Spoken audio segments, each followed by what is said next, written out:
local languages and by addressing local climate issues. Professor Sharma, on the other hand, mentioned that the government is trying to mainstream climate science in its developmental agenda. There is still room for improving as far as the implementation part is concerned.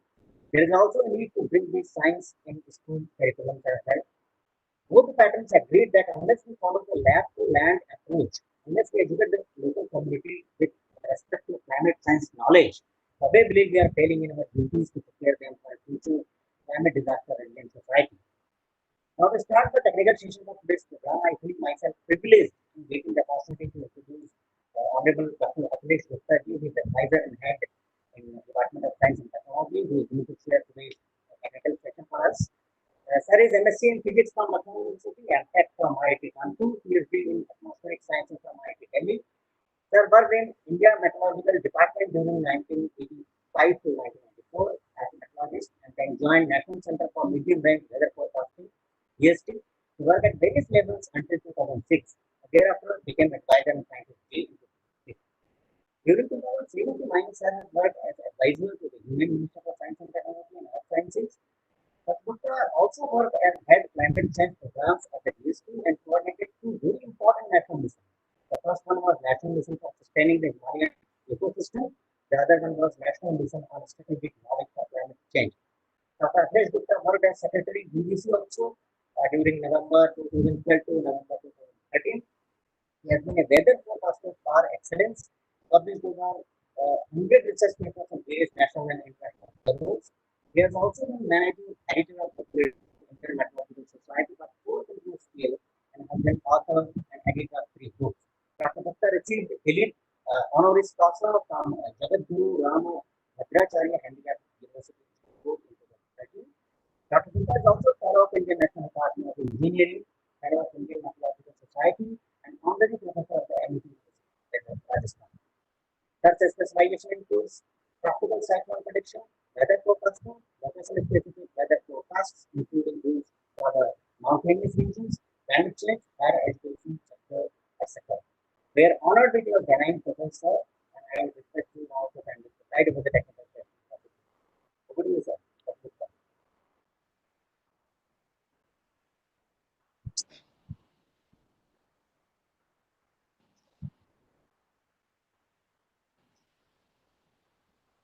Thank you very much, and I think let me start with thanking NIDM for having invited me.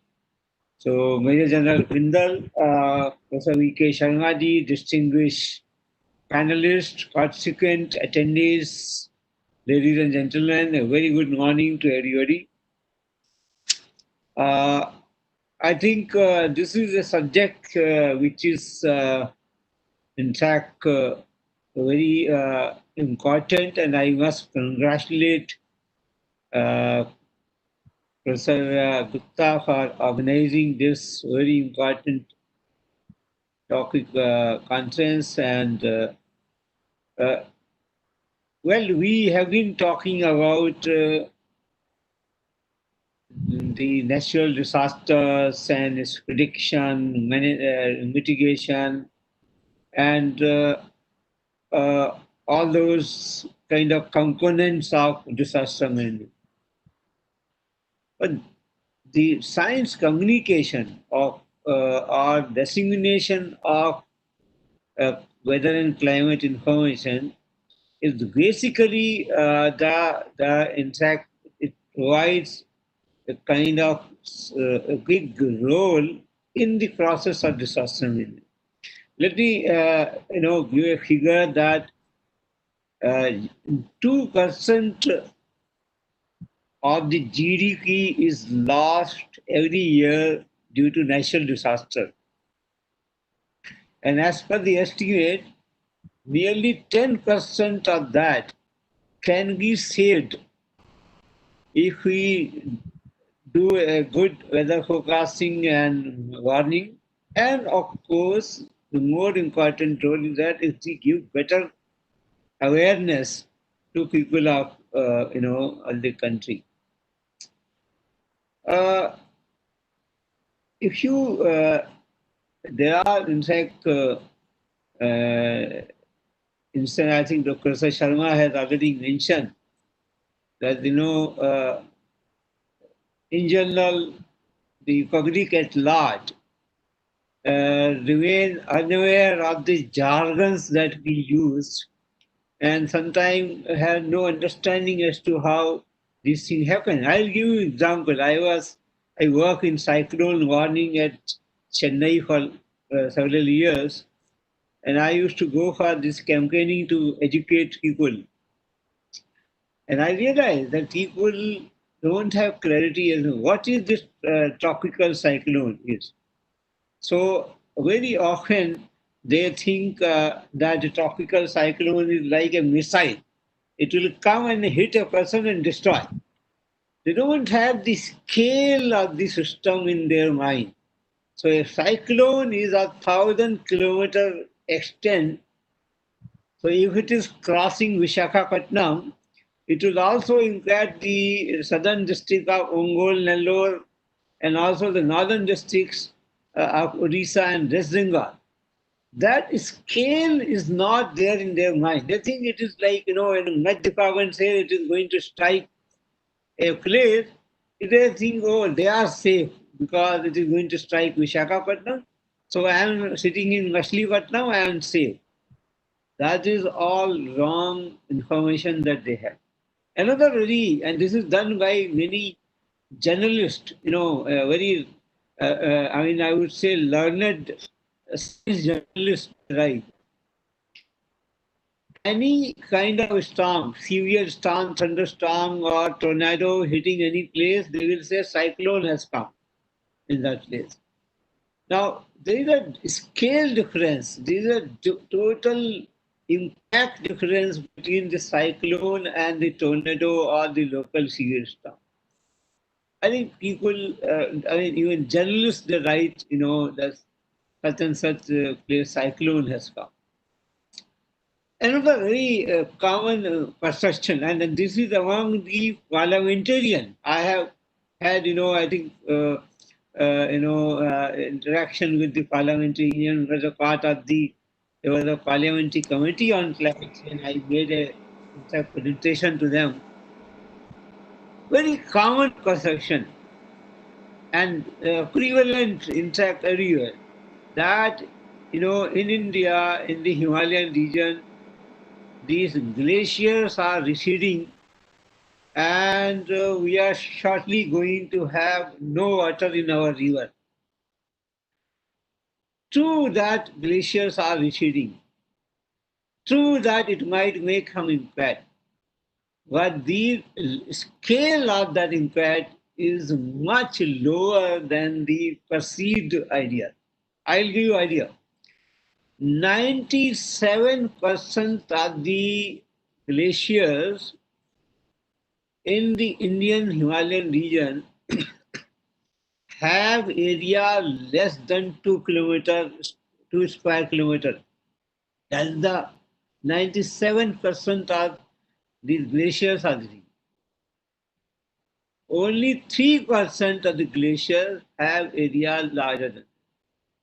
But what a interesting thing is that these 3% of glaciers occupy nearly 75% of the area in the Himalayan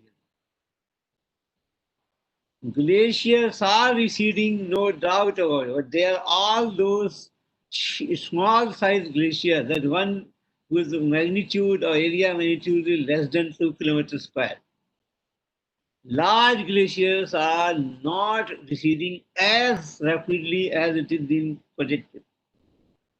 Another very important thing, only about 8% of the glacier water goes into the perennial rivers like Ganga and so large amount of the river flow in the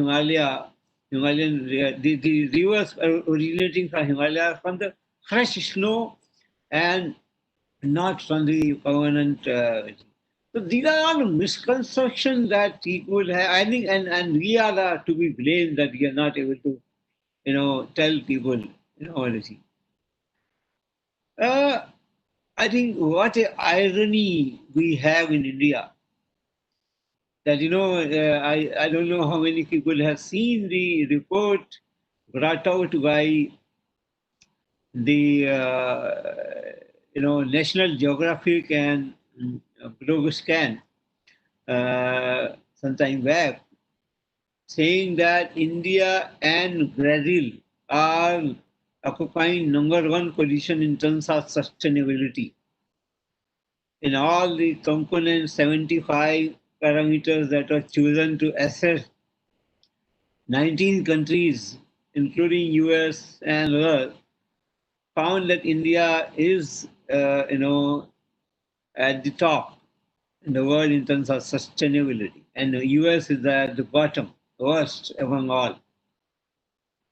But we see the irony in terms of impact of the weather and climate extremes. We are the worst, one of the worst. So we, while doing as a society, as a government, doing wonderful job to have India's position as number one in the sustainability, the natural resources which impact us makes us the worst in terms of impact. So, so that means India has to do a lot. And how we can do it? The one way is to create better awareness. I think we have had good, traditionally India has, I think, one of the first in the world to start the early warning systems long as early as in 19th century.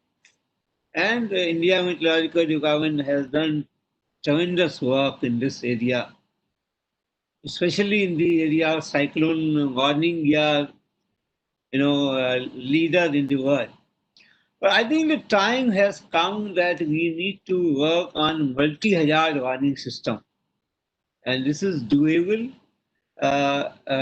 And by using all advanced disruptive technology, that is AI, IoT, machine learning, and all these new tools that we have, I think IND must work on this thing. I would like to say that this awareness has, in fact, has made impact. There is a live example I will give how awareness has impacted the overall impact on reducing the loss of life and also loss of property. I think I would like to name one person, I think, who has done tremendous job in this thing, and that is Dr. Sanjay Srivastava. So the kind of work that he and his association has done in mitigating the impact due to lightning is something very outstanding. I think all of you must learn from what he has done. And there is a book, I understand there is a book being released on the impact.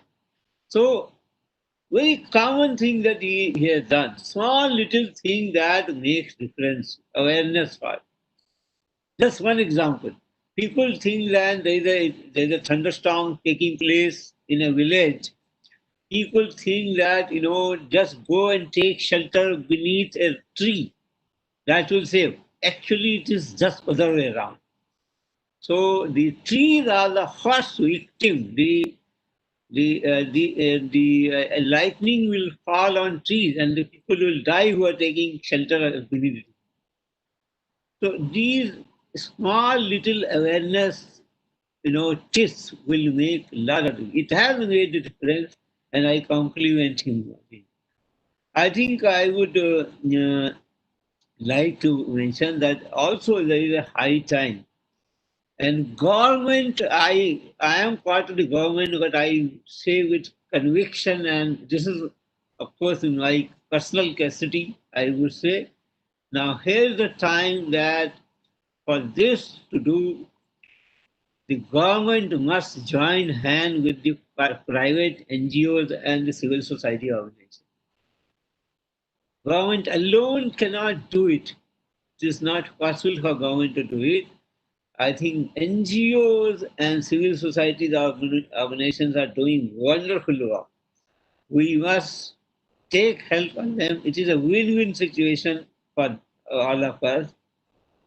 Instead of working in competition, let us work in cooperation. And this will really going to, and especially in the area. Just last point I would mention, and then I will close that I think right now we are in fact formulating a science and technology innovation policy for the country, and being the head of the policy formulation process, let me mention here that the coming science and technology policy is going to highlight the role of science communication and public awareness in a big way. And we are sort of, contemplating that we must bring out a policy direction for everybody.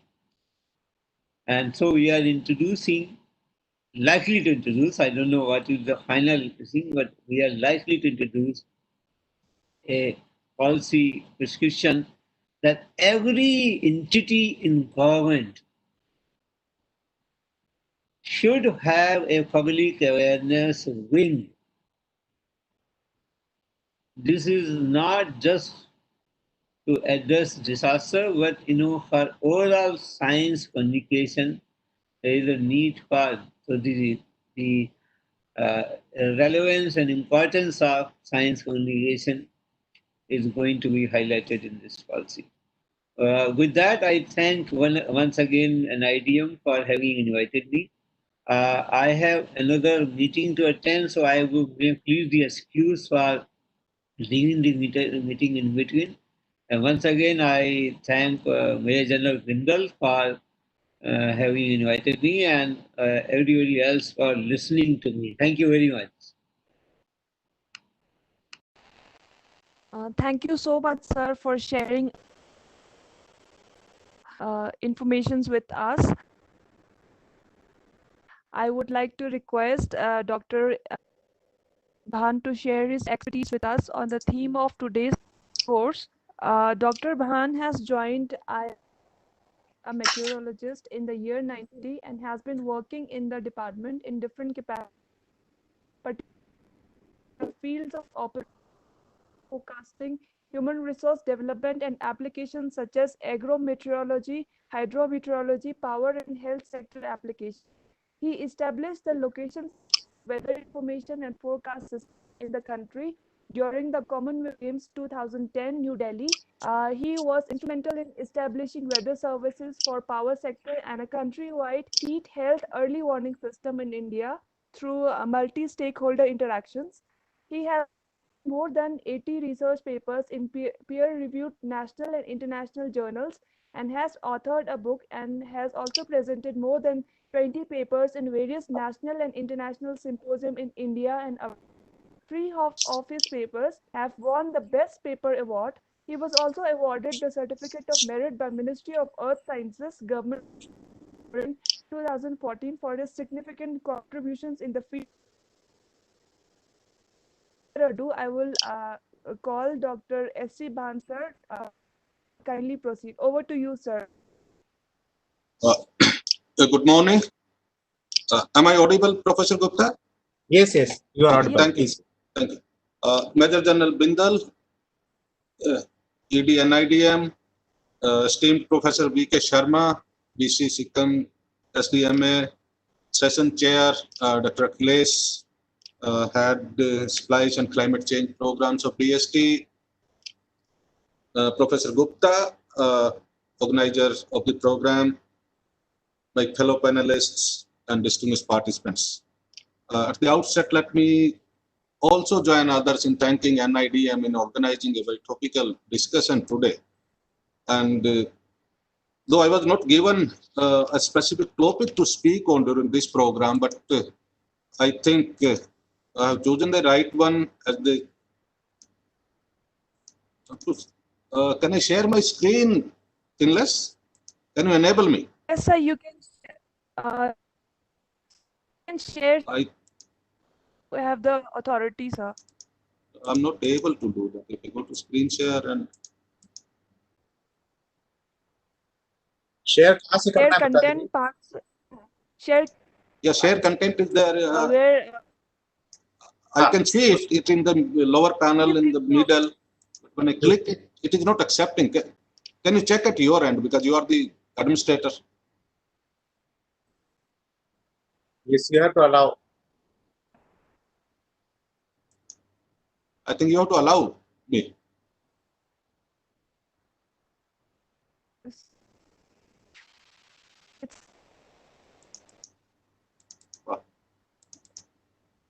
So if I think he is allowed Balaji नहीं क्या थोड़ा help करेंगे Balaji can you please Dr. Anil, if it's Yes. going to take time, can we do one thing? We can invite the next speaker. I'll mail it to Tinless, and Okay, then from okay. there, and okay should it be possible? yes. Because I'm not able to do still. unless yes we can move on Can I mail it to Tinless? I'll mail it to you, and then you can do it. or you can mail it to me Sure, sir. Okay, You can I'll mail place, both sir. of you. मैं दोनों को कर देता हूँ. जी जी Thank you. Thanks a lot. let us move ahead to the Central Water Commission ji Yes, sir. So, yes, sir. Yes, sir.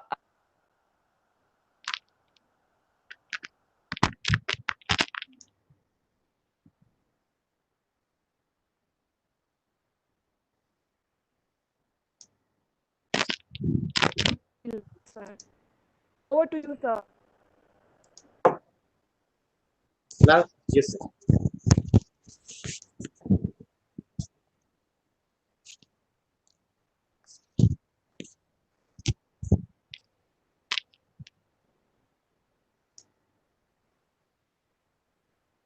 Lal sir Hello. Ji we are audible you are audible Good morning. good morning sir good morning ji please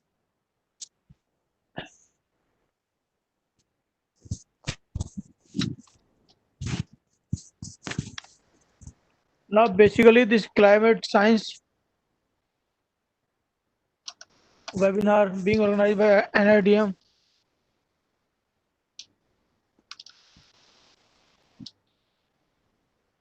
is a matter of upload to NIDM, and the effort being made by Dr. Anil Gupta.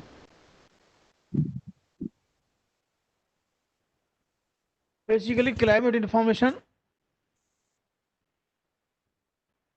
is very vital, and more vital is what information is there and what are the timings. Am I audible? Yes, sir. You are audible. So I am from Central Water Commission, and in India, this climate parameters are measured and made public by IMD, Mausam Vibhag, and other departments or the agencies, they utilize that information. Now, if we want to make it more public, so we have to make a review, see what should be our presentation of various formats, of various forms, various warnings, so that the public understand them very easily. They may be scientific for scientific users, and there may be very broad type for the public users.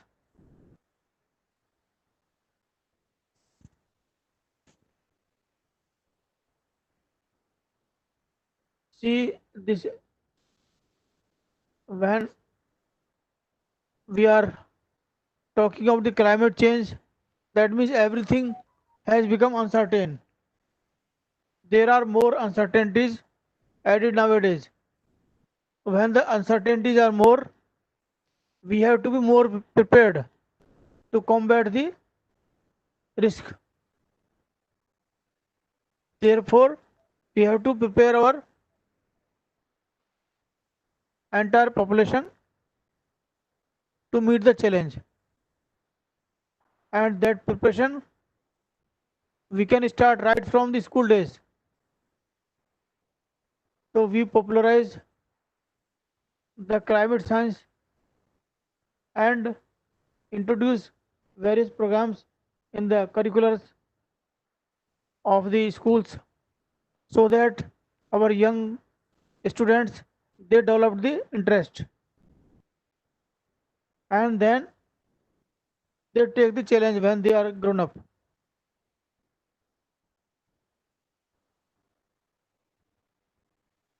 Dr. Bhan was speaking that government alone cannot do all the things. This is very well taken because now public has to participate.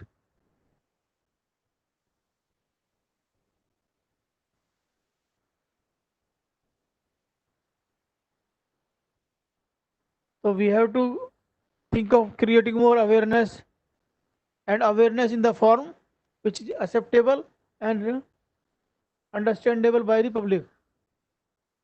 That means in the easiest form.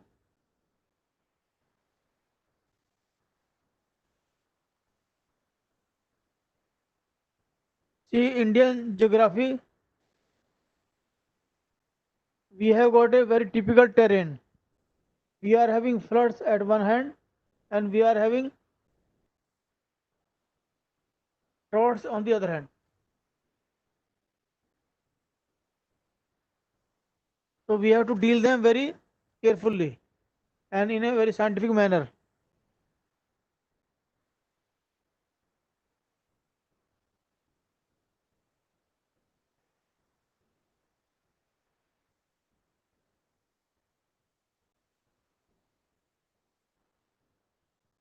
We in Central Water Commission have been issuing flood forecast which is utilized by various state governments and other agencies to firm up their programs for evacuation of the people, and the Central Water Commission has been updating its network and the model for analyzing the data. So collection of data and its analysis as well as its dissemination, they are the important aspects.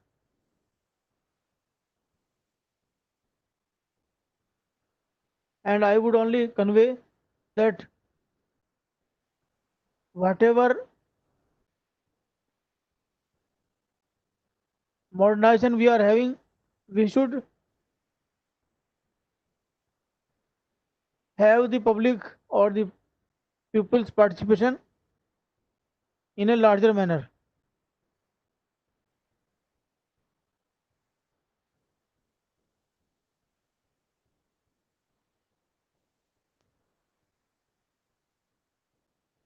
See, Dr. Bhan was also saying that we remember the disasters when they occur and we keep quiet when they are not there. So that is also with the floods.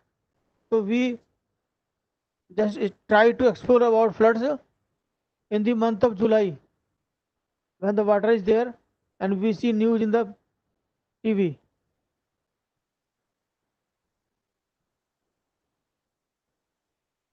So I mean to say all around the year we make the efforts. We try to make the preparations very well.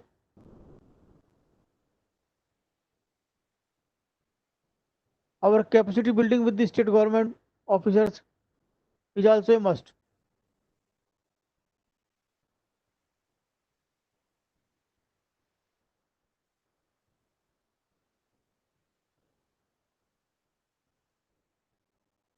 See, IMD is issuing long range forecast and that forecast can be utilized by many agencies involved,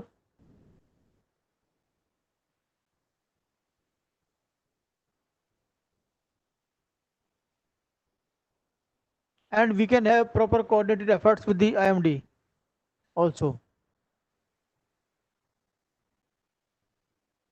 So that is regarding the flood management because every effort is required from all directions in a very integrated manner.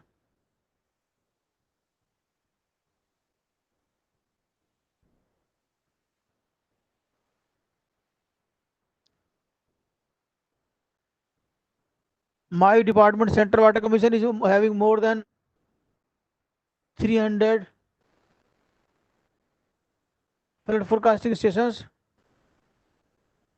where we issue the forecast whenever water in a river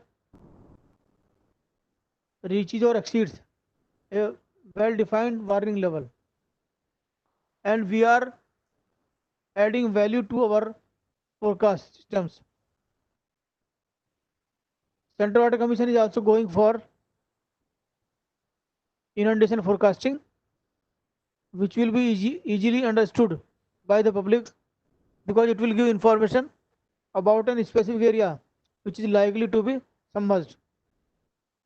And then the state governments can have their evacuation programs. So it will strengthen the disaster support system.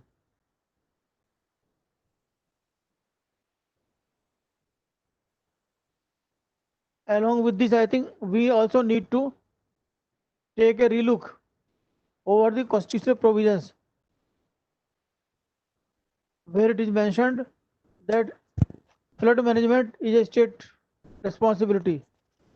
So we should review when it was state responsibility, the constitution was enacted in 1950. So what the states have done regarding this responsibility and what they are doing. That means the entire process needs a thorough review. And in case some modifications are required, so they can be thought of.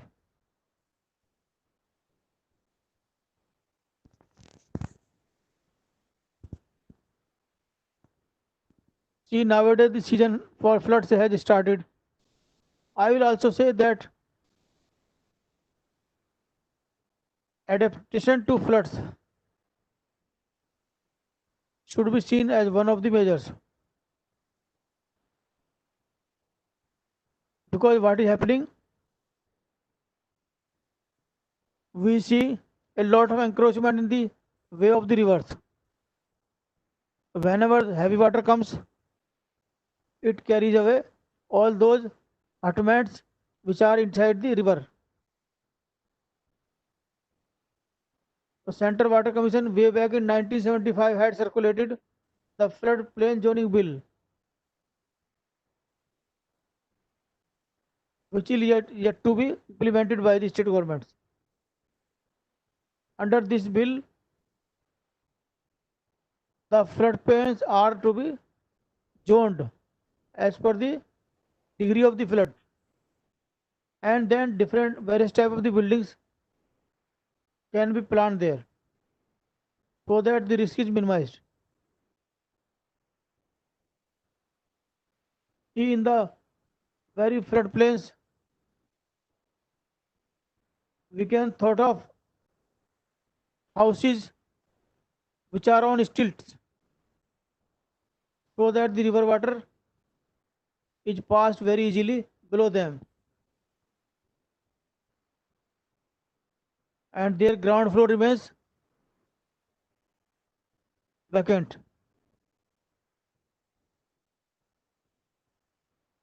So there are certain measures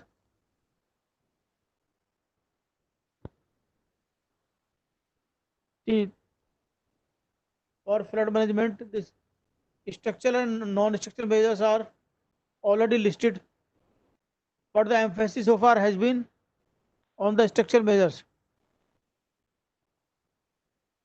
and there is less emphasis on the non-structural measures. So we have to change our mind that we have to take up the non-structural measures also, just like warning systems and all. Because structural measures alone cannot be sufficient.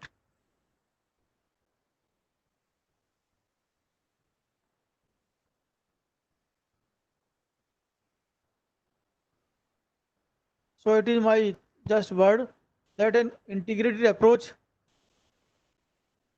by all the agencies involved under the umbrella of NDMA can prove to be useful. in mitigating the flood damage.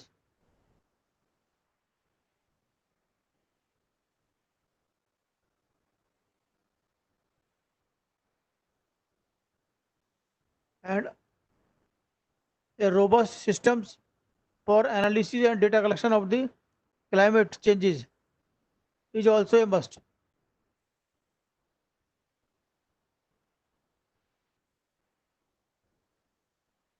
So with this, I will close.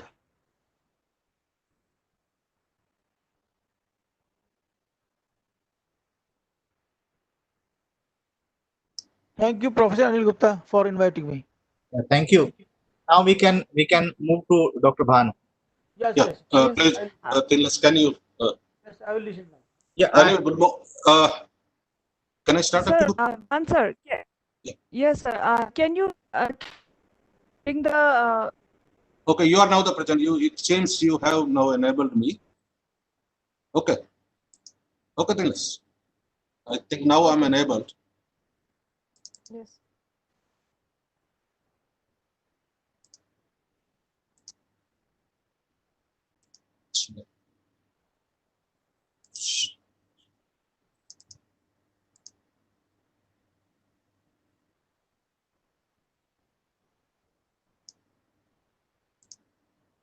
Yeah, Siddharth.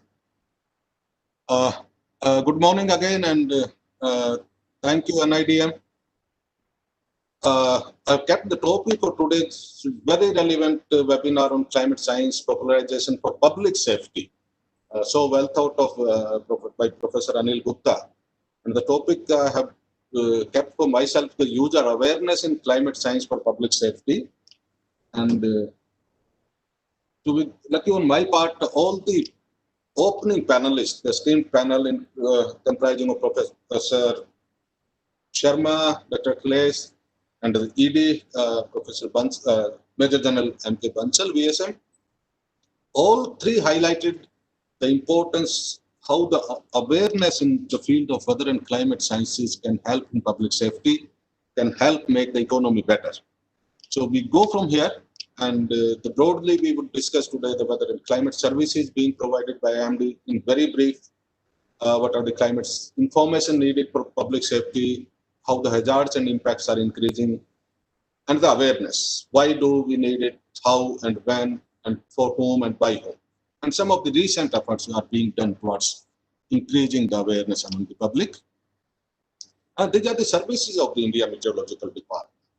Almost all sectors of economy and human activity, though they are impacted, and most of them are being served by the weather services. Some of them through general weather forecast, and some of them for very specialized products for these sectors. So almost all activities are covered. And if anything is there, we are ready to extend our services to whatever sector they are dealing. So what are the information we need for public safety? Broadly, we put it in time scale. We need past weather, which we call the climatological information. That is to assess the possible hazards. I'm not talking about the risk at this stage. I'm just confining myself to the hazards. So what are the possible hazards at a place in a given season? It purely can be determined if we analyze the historical data. We can assess the hazard possibility over an area which is available. I come to that. What are the data available in the present weather for assessing the current hazards, and the future, which includes the weather forecast and warnings for any imminent hazards which is about to impact us. And a comprehensive public safety framework requires that we have proper inputs from all the time scales. And of course, this is in addition to other components of disaster management, of course. Very brief, I try to summarize in just one slide what the past, present, and future weather and climate information we are from IMD providing. We have a observation network of about 550 observatories, 3,500 reporting rain gauge stations. Radiation stations are at 45 places in the country. We have 40 air quality weather stations. Automatic weather stations are 675, and they are also augmented by additional network of 1,350 automatic rain gauges. And many more. I could not include it in this slide. And earlier there was a problem that data of only the point data were available. To overcome that, in the last few years, the India Meteorological Department has come up with a graded rainfall data, rainfall at 25 kilometer resolution and temperature 50 kilometer resolution from 1951 onwards. And those data, I'm happy to share that those data are now freely available at IMD website. The two links given there, the top first one here is for any general data, you can requisition the data here. And the lower link is for the graded data, which is now available on IMD website, and it can be downloaded by anybody for further analysis.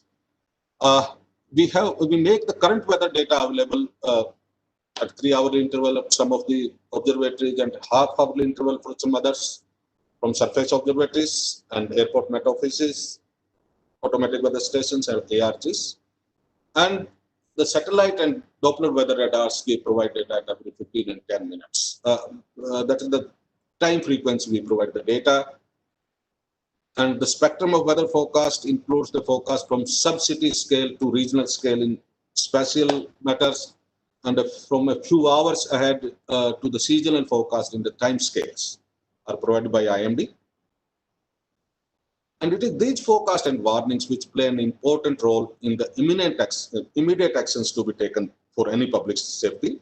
The forecast, of course, have to be considered, but they have to be properly blended with historical information to assess the impacts. What impacts the forecast could have over a particular area in a particular region. Analysis of historical information, which is available now on IMD website, helps us to take actions. And why we need to be more aware, it was emphasized in the opening session by all the eminent panelists, that the hazards are increasing. The weather extreme events are increasing under a climate change scenario, and therefore associated risks are also increasing. And we also therefore need to increase the level of our awareness and the level of preparedness. Some of the panels here, if you see, the heavier rainfall events in the country are on the increase, and the lower rainfall events are going down. So some say the Indian rainfall is not changing much. Yes, of course, it is not. The total seasonal rainfall remains stable over a period, except some cyclicity. But within that, the heavier rainfall events are becoming more, and lower rainfall events are going down. So that means more extreme rains, more floods, and more disruption to the public. And these events are not so well distributed across the country. There are areas where preferred increase is the central parts of the country here and the eastern parts, where the heavier events are increasing more. And this is the panel, the heat waves are also increasing. And we have come out with the future projections recently. I'm not showing it here. That also shows that in future, these extreme events are going to increase further. And therefore, if the hazards are increasing, I'm sure the risks will also increase. Those has to be assessed in light of the recently released climate assessment by India. And some of the studies here, the top panel is by Singh and Singh, is published in Meteorological Applications. These are the annual number of deaths per million and total due to lightning. So it's a steady increase is there. That's due to lightning. And the lower panel is number of district-wise deaths in Bihar over last 4 years due to lightning. I don't have permission from the generator of this diagram to show the details, but the bluer colors show more numbers. So that shows that southern parts of Bihar are more vulnerable to lightning. I was initially, before seeing that, was under impression that northern parts adjoining the Himalayas are more vulnerable. But the data shows it's the southern parts which are more impacted, and therefore the awareness efforts need to concentrate more on those areas compared to others. So others also need it, but we can better focus on those areas. So this kind of analysis based on historical data helps us in creating awareness among the public and designing the programs of disaster management in the country. Coming next, this is the number of deaths due to heat wave from here 1992 onwards up to 2015. There was a constant rise, and after that there is a decline 16 onwards. We'll come to that probably later. This is here where the intervention started. So that's a very good example how the interventions can help reduce the mortality. So here NDMA came into picture. They devised the national guidelines. The state came up with their heat action plans, and the coordinated actions, including those of IMD, has led to considerable reduction in number of heat-related deaths. This year, so far, the reported figures has been 4. So considerable success. And other impacts we see the economic losses by decades and by hazard type reported by the World Meteorological Organization. It's on increase constantly. And most of that come from the floods and, of course, storms.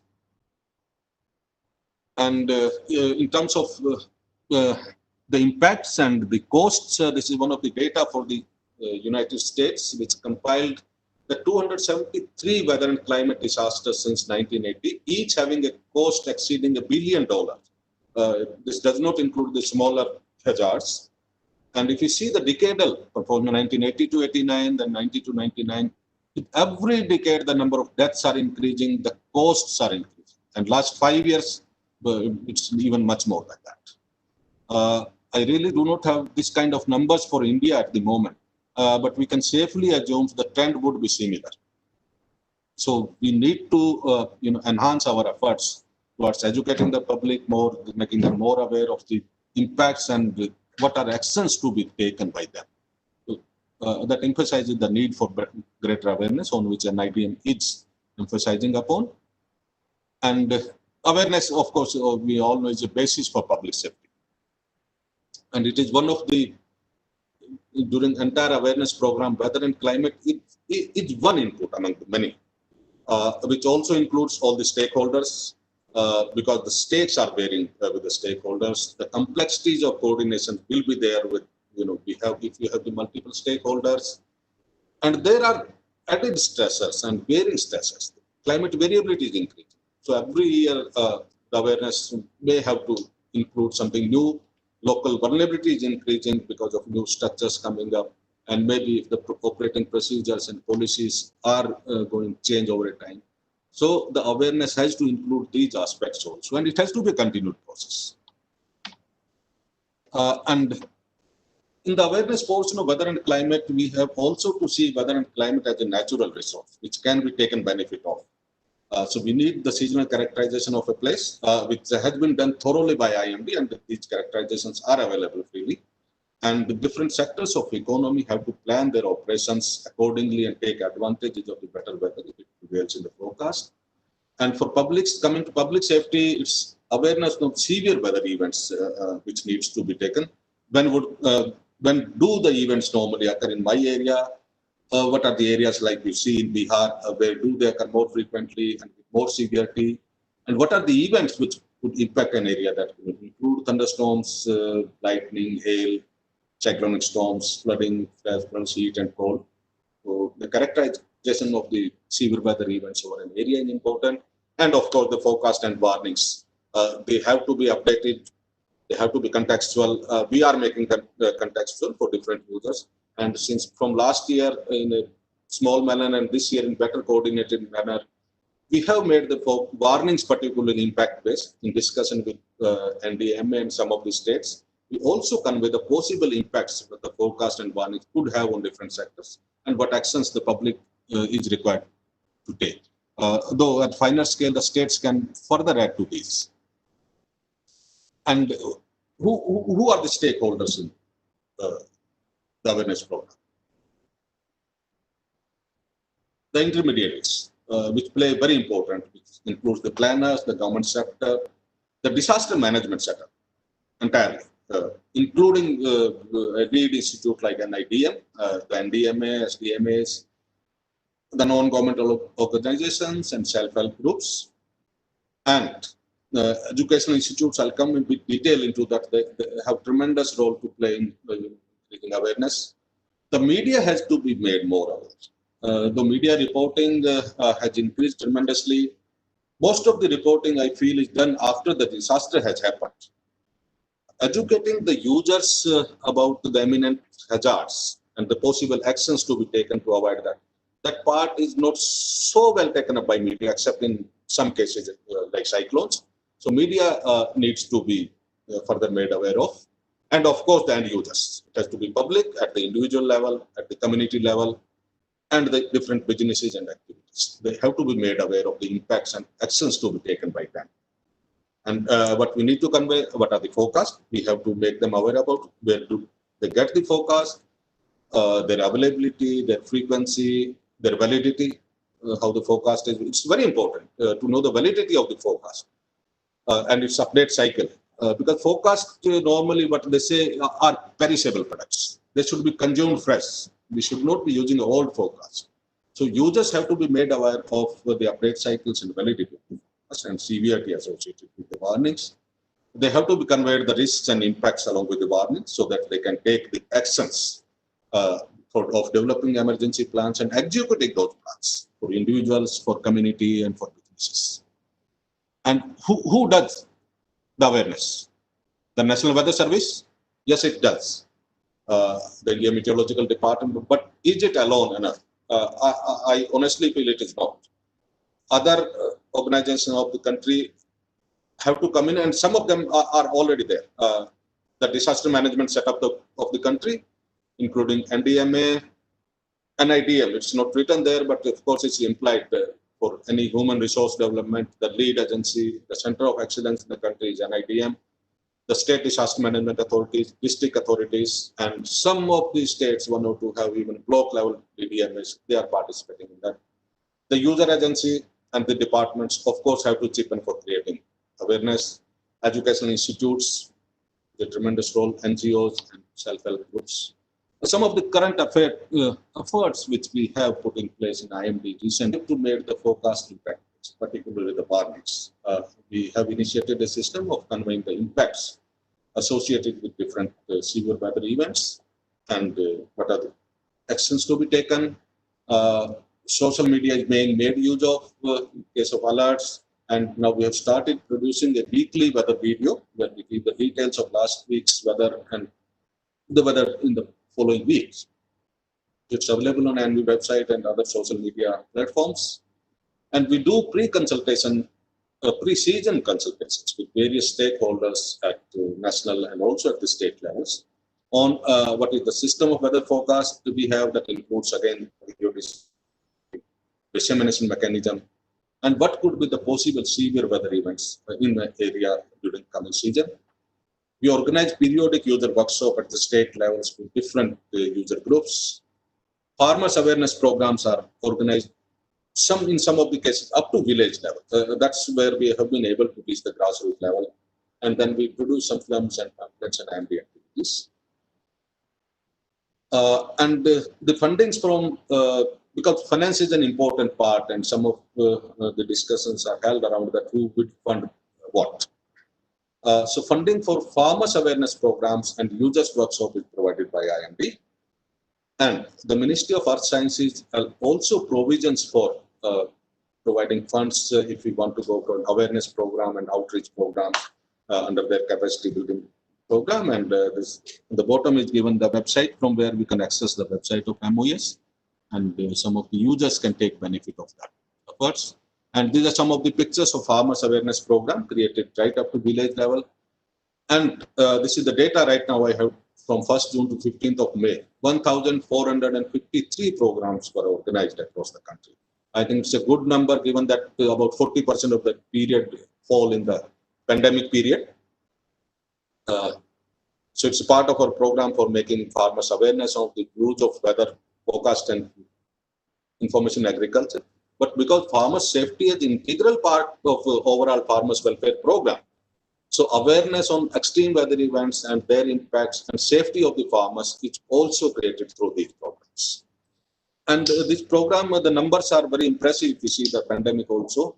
I would like to emphasize, and the NIDM particularly to take note of this, that part of this success I feel has been because we have a formal program. So we need to have such formal programs with appropriate funding for other sectors of economy also. And who does it? That's a matter of debate, which we can discuss it separately. So part of success goes because there are funds available and a formal programs there. And it has continued through the pandemic. I'm happy to state that some of the districts are organizing even during this time.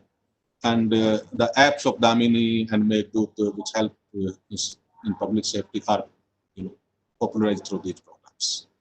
And NDMA, of course, is in a big way in creating awareness through their short films, jingles, pamphlets, and other IEC materials, do's and don'ts, and they hold discussion at state and national levels, and they make use of social media. Their programs are really very impressive, and they are there in social media. And the NIDM, of course, is one of the premier institute for human resource development and creating awareness in the country. State Institute of Disaster Management, some of them are active. NGOs, of course, are there. And these are the efforts of the state. They come out with their own material. The first two are here in Gujarati regarding heat by the government of Gujarat and Ahmedabad Municipal Corporation. This is Bihar State Disaster Management Authority, how to protect yourself from cold. This is the heat is from NCDC, the National Center for Disease Control. This is Government of India organization. These are the efforts of Odisha in the last. And some of the states are also creating awareness and have created applications, particularly for thunderstorm and lightning. That includes Satark from Odisha, Indrabajal from Bihar, PS Weather of Telangana, and Megh Sandesha is from Karnataka. So states are also chipping in. Some of the states are more active, some are not that active, but they are, yes, coming. More organized efforts, of course, are always better and they are needed. And towards the end, if I can summarize, enhancing public safety against severe weather events requires to enhance user awareness, user understanding, and the faith of the user. That also is very important. So user must be aware of the services available and how they can access those services. User need to understand the products. In the morning, Professor Sharma emphasized that they should be in understandable, highly scientific content may not be very much appreciated by the end users, and they may not be able to take the actions which are required. So they have to be in user understandable way. Language has to be concise, and they should know the meanings of the meteorological terms used and what actions are to be taken by them, seeing those forecasts. And the user, of course, the faith have to be there. And in the morning, it was emphasized the forecast accuracy has improved. So user faith also, I'm sure, has increased in the forecast and warnings of the country. And this needs a coordinated efforts at all levels. And if you see the awareness, I say the impacts are showing effort. The number of deaths associated with cyclones have come down to double figures from tens of thousands not many years ago. Number of heat wave related deaths and lightning related deaths are also going down. So the awareness and efforts do have an impact on our safety of the public. That's important to know that. And who does the awareness program? Is the National Meteorological Service alone, which is the IMD in our case, perhaps is not enough. We need help of other departments, other setup, which are administration and DM setup at the state and district level, public representatives up to the block and panchayat pramukhs. Those are important, should be an important part of education and awareness program.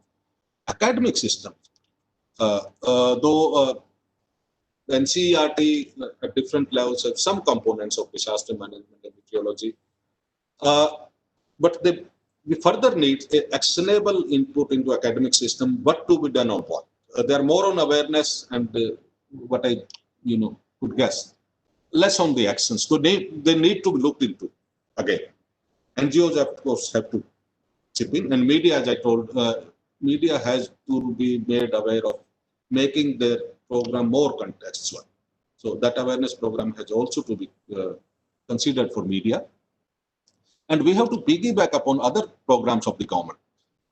Many ministries have them. I'll mention only two of the Department of Science and Technology, where the national mission, two of the 10 national missions of the Prime Minister are being led by Dr. Akhilesh Gupta, who was there in the opening session, and they have done some tremendous amount of awareness through their programs. And the National Council for Science and Technology Communication is also in that business. And the opening program, Dr. Gupta told that they are coming with science communication policy. I think we have to make utilize of those programs for creating awareness about severe weather events, and for whom these programs need to be organized. Awareness for the public representatives, of course, the decision makers, business, all type of the activities, different sectors of economy, they need to be made aware of the possible impacts and how they can minimize the impacts in case of any severe weather events.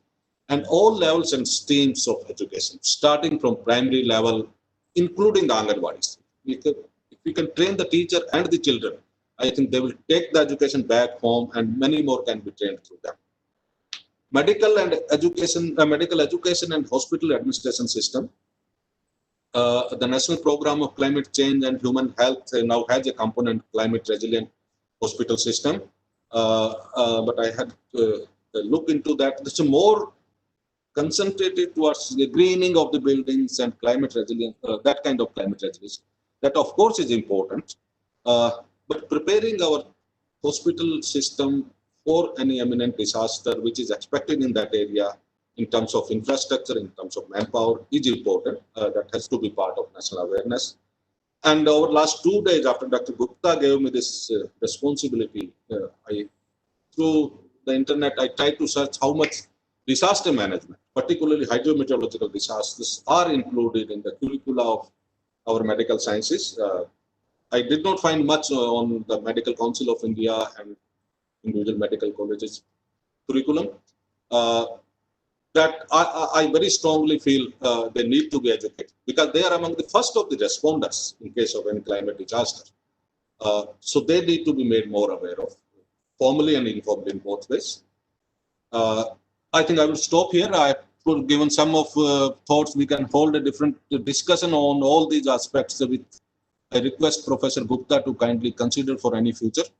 Thank you very much, and I again thank NIDM Professor Anil Gupta to give me this support. Thank you very much.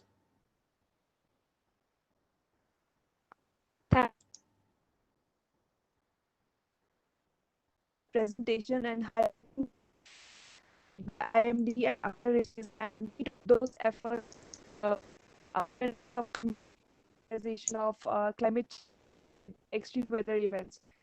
Much, sir.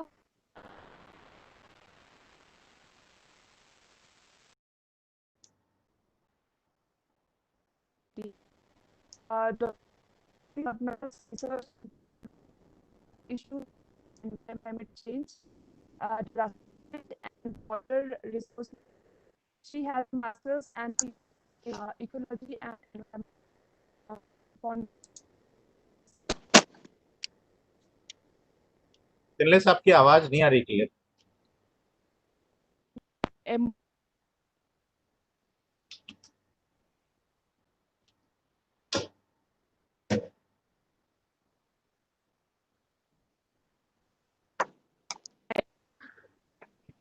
Your voice is not coming.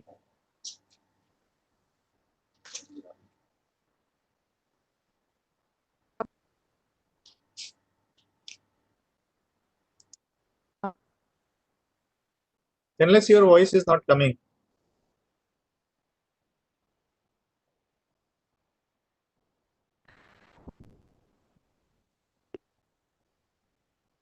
हाँ हाँ अभी अभी आ रही है आवाज, बताइए.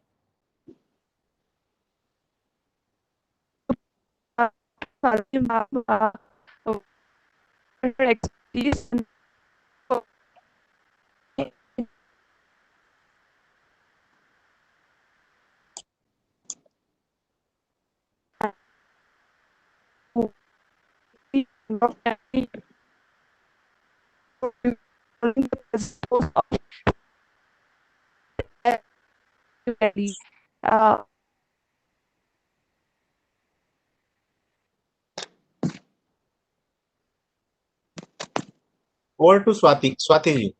Good morning, everyone. Greetings to all dignitaries. Thank you for giving me this opportunity to speak in this very relevant topic for the day. Today, many people have spoken and I've learned a lot and heard a lot. So I'll start. Most of the government efforts were summarized by Dr. Bhan in his presentation already. So I would like to focus more on the user.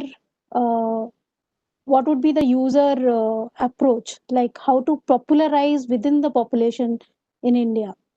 So if you see, mostly the climate change issues or climate change related works, awareness, everything has been more top down.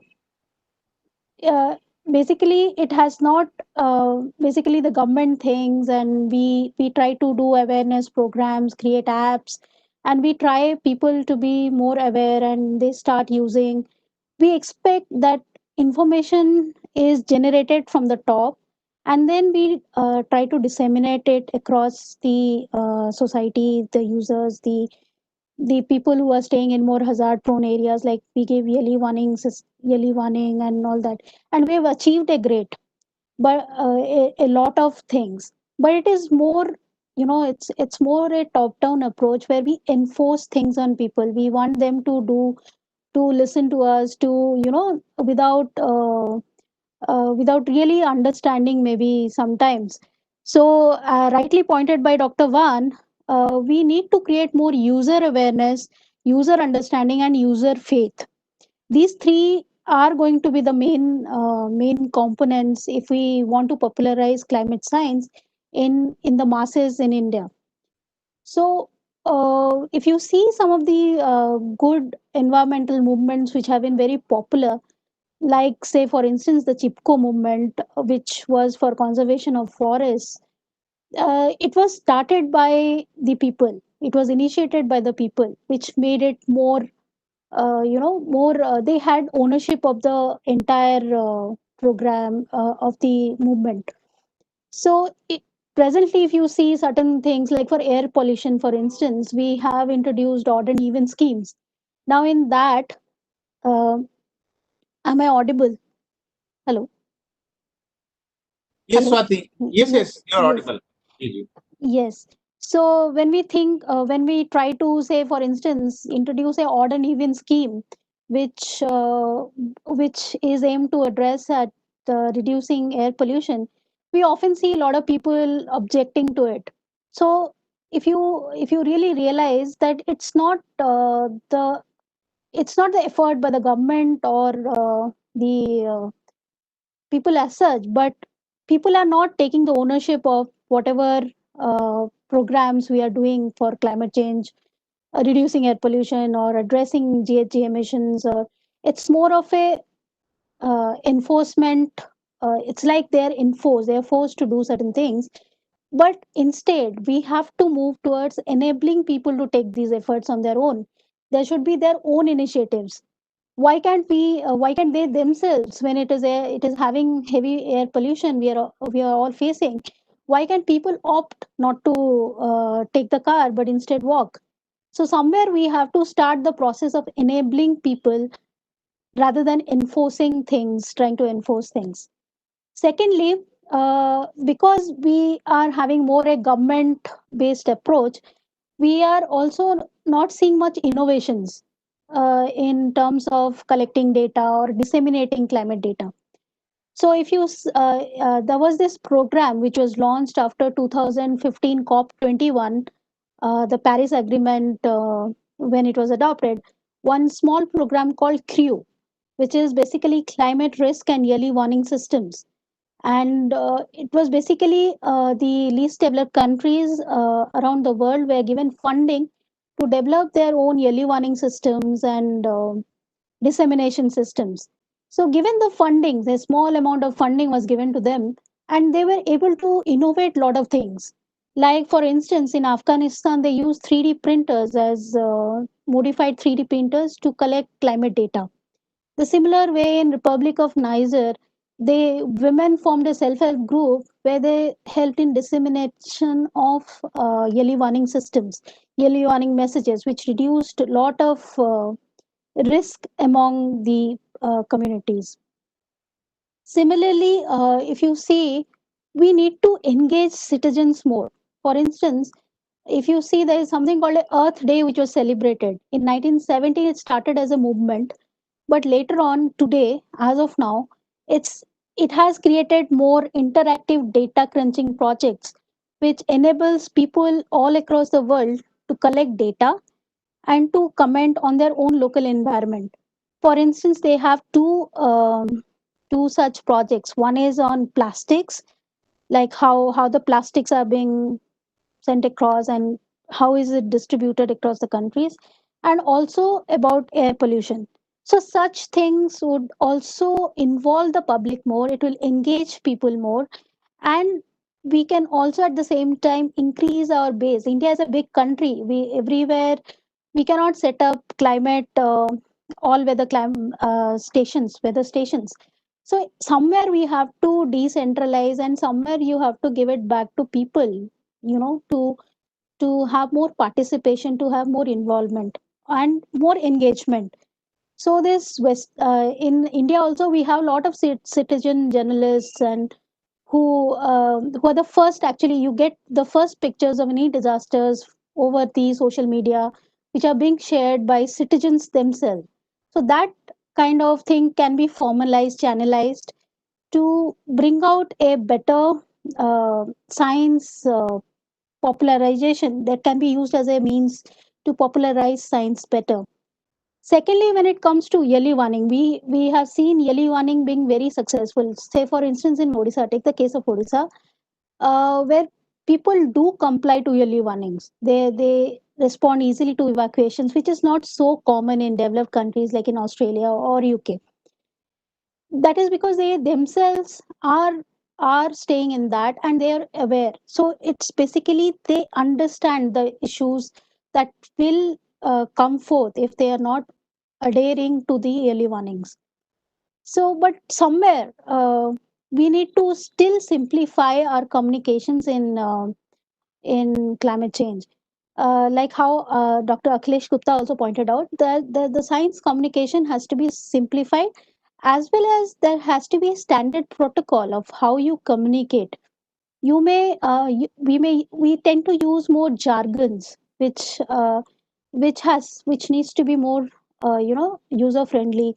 And of course, India is a place of many languages, so you have to include vernacular languages, and there has to be a proper template for communication, a standard communication. This one of the best case studies for this is the Australian bushfire. In Australian bushfire, which in after 2008, which was very bad for Australia, a lot of forest was destroyed. They developed a standardized means of communication, some templates according to the disasters, as the varying intensity of forest fires, which helped actually in a lot of evacuation in the last forest fire 2019 bushfires, Australian bushfires. And this has to be practiced in more hazard prone states. And of course, we have to go multi hazard. It can be that we treat each hazard separately. Somewhere the communication has to be more multi hazard. And one more thing is the yearly warning has to be very crisp, clear, and standardized. Last but not the least, there should be increase, there has to be more open source data sources which have to be shared with the universities, with the education curriculum, that people can take up projects on climate that should build more capacity as well as interest in academicians, in scientists, in general citizens. And the same applies to the courses. I mean, if today I was supposed to study a course on climate science, where do I go? I mean, I have very limited options of studying a good climate science course. So that ultimately results we have very limited jobs. Though application of climate science is multi-sectoral, in each sector, we find applications of climate science, starting from agriculture, military, to everything. So why it's not a popular means of education, why we are not drawing more human resources to climate science based studies? So we have to think about that also. Thank you.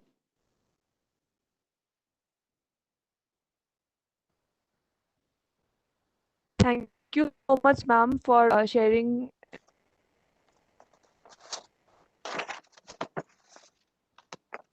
Professor Anil Kumar Gupta to share.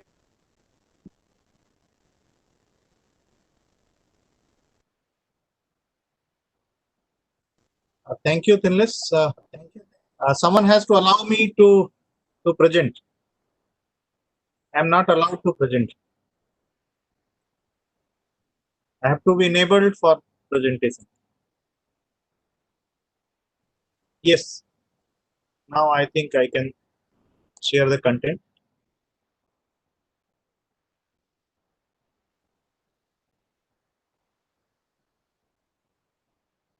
Can you see my present PowerPoint? Yes. Okay, so since we have some panelists also to listen, so I will take lesser than allocated time so that we can listen to our invited panelists also. So basically, the theme that we have chosen for today's discourse is little different from the normal and conventional kind of discourses on climate change and meteorology, but it is very important as emphasized by the previous experts and speakers also. So moving to if we look at the milestones in climate change studies, we have really moved ahead and very significantly, as the challenge was basically for collecting the weather data and then improving the data collection system and then processing system. If we look at this picture, so it is a journey of almost we can say 2 decades we have gone through in improving our weather information system. Now the main challenge is that we have improved a lot in weather information system. As in India now we are trying to start and go ahead for the nowcasting also. So we have long-term weather forecasting, medium range weather forecasting, and now we are trying to even start giving the real time information also. So now looking to this, when we have the technological potential, how this technological potential is being utilized and the benefits of this information is reaped by the people who are the key beneficiaries, uh, uh, and the people who are otherwise with a lack of early warning and information are getting affected by various extremes or stresses. As this picture shows, the concept of the greenhouse effect or the climate change. So simply explain that the difference between the normal course of greenhouse effect and the greenhouse effect under the anthropogenic influence that we call it climate change. What is important here that the focus of meteorological research and meteorological forecast has been greatly on that catastrophic events, and there in fact the communication, the focus of the climate communication has been on this, that if there are chances or risks of a catastrophic event taking place, then the communications are there to the disaster management system and the public authorities to plan for evacuation and other things. Whereas the impact of climate change is not only in terms of creating or aggravating hazard, but equally or rather more importantly, the climate change has influences on increasing the vulnerability. And whereas when we discuss about the origin of disasters, we all agree that it is the vulnerability that creates a hazard to turn into and being realized as a disaster. So what I want to convey here, that the lower order risks are equally important, or sometimes lower order risks are even more important. So that is also something where this climate information, climate weather information communication to the end user and to the end planner, that is important. If we say end planner, so even at the household level or the village level or the entrepreneur, for example, a vendor who is planning to put some additional things in his shop, or what kind of fruits he's going to sell, or what kind of work he's going to do for his livelihood. So can we think of connecting this weather information or climate information to help that vendor or help that villager or help that farmer to plan in advance, not only giving an early warning for 5 days, 6 days, or one day, 24 hours, or 1 hour. So I also question sometimes that when we say early warning, what is early? Is 3 months is early, or 2 months is early, or one day is early? So what really is early? Or even if we have the better forecast for 10 years, so is the 10 years or 5 years is early? So that is also a question. Now, climate information, now the huge demand is for down scaling that information, and that down scaling not only the climate information in terms of the weather products, but in terms of the impact products. So that is also important. So how we downscale the climate projections. So this is becoming an important dimension. So downscaling and then developing capacities and interest of the users to utilize the downscaled information. So that is also something. Now the pandemic that we are currently into, this pandemic has also given an understanding that this pandemic, coronavirus pandemic, also has lot of climate connections. And if we analyze climate connections, we find that it is not only the climatic extreme events are the catastrophic events which are important, but climate change and climatic parameters and variability affecting your resource support systems and functionality is also important dimension to convert a situation into a disaster or calamity kind of thing. So that is also important. Recently we faced a devastating locust attack, and if we try to analyze, and lot of scientific studies are going on, and I think very soon we will have more details on this, that the devastating locust attack this year also has very significant climate connection, and also the connection in background about the climatic extreme weather events, including the cyclones and dry weathers. And people are trying to analyze the correlation between the patterns, that how and why after 27 years such devastating pest attack has taken place.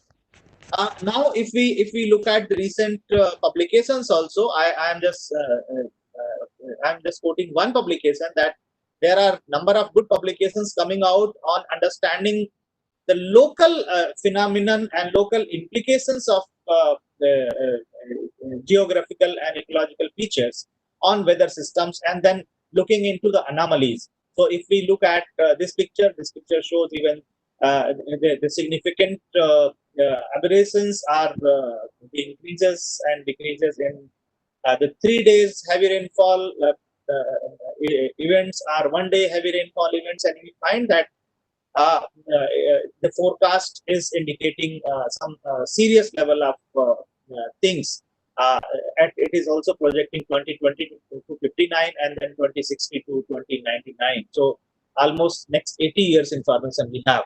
So, but how this information can be used by the planners at local level? For example, this is indicating about if we say that northeast coast are the Mahanadi region or the Indus region. So how the administrative entities in those geographical areas can use this information. So this is also important, because sometimes when the things are technical, people try to keep little distance, or there are also some kind of social distancing. So that we want to bridge that gap. Then look at this, the incidences of various diseases, including the disease called Japanese encephalitis, which has been noted as one of the important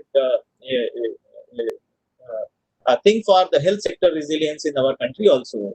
So see, the climate connection is very significant for this kind of diseases also, and especially in the northeast Uttar Pradesh kind of area. Then climate and conflicts are also related. So many a times we find that the law and order, people dealing with law and order, people dealing with development issues, people dealing with managing conflicts and to reestablish peace in different areas, seldom look at the climate connections, or seldom look at the ecological connections of these conflicts. So conflicts have two-way impacts. The climate challenges give rise to conflicts, whereas the conflicts can also lead to the ecological devastation. So that is also an important dimension, that how climate information can help us understand, plan better for post-conflict development, or also in managing the conflicts. And even Sri Lanka, the North Province area has been a good example where environmental information has been used. Now, I am using this term. I don't know whether others have ever seen or used. I am using this information, social climatology.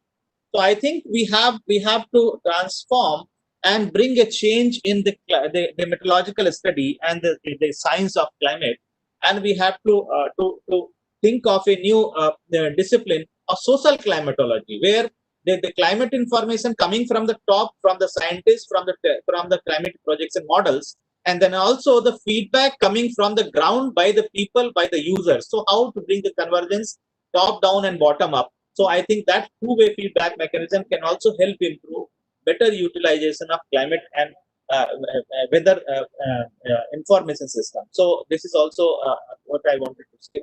Then looking at the public safety dimensions of climate, so the livelihoods are directly affected by the climatic variations and changes. For example, whether it is heat wave, whether it is a dust storm, wind.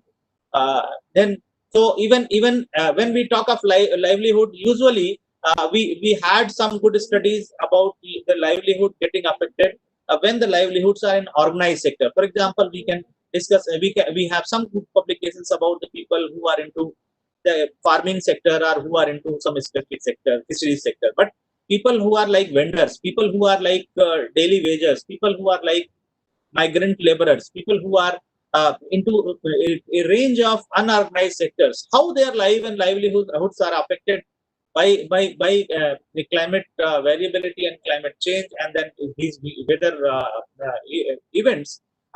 There are very less studies, so that is also an issue. Then hygiene is a kind of a great input for your health and cleanliness. We have the Swachh Bharat Abhiyan.